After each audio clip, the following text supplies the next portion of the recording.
Today on CJ Off-Road, we're going to show you how to install a set of rear crusher flares on your Jeep JK. I've got my 2012 JK behind me, some aluminum crusher flares. Let's get started.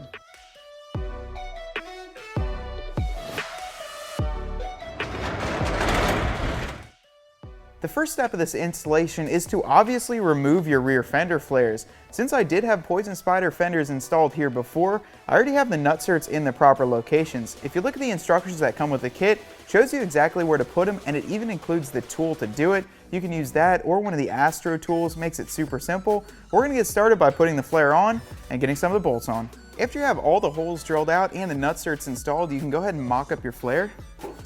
We're going to use the 1-inch screws that are included and start one in the front.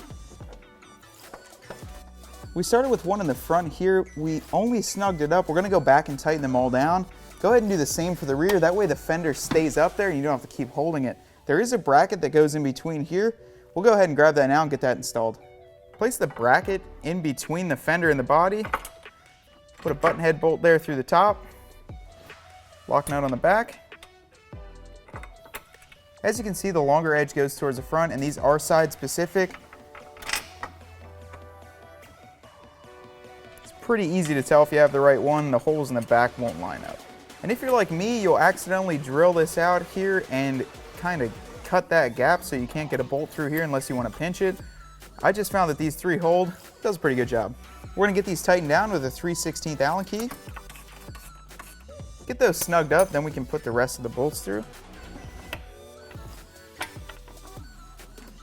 We're just going to go around and put the rest of the bolts in. Like I said, leave it loose so we have a little bit of adjustability. There are 2 bolt holes here which go into a bracket that's included with the kit. Slide it through, put a washer on the back side.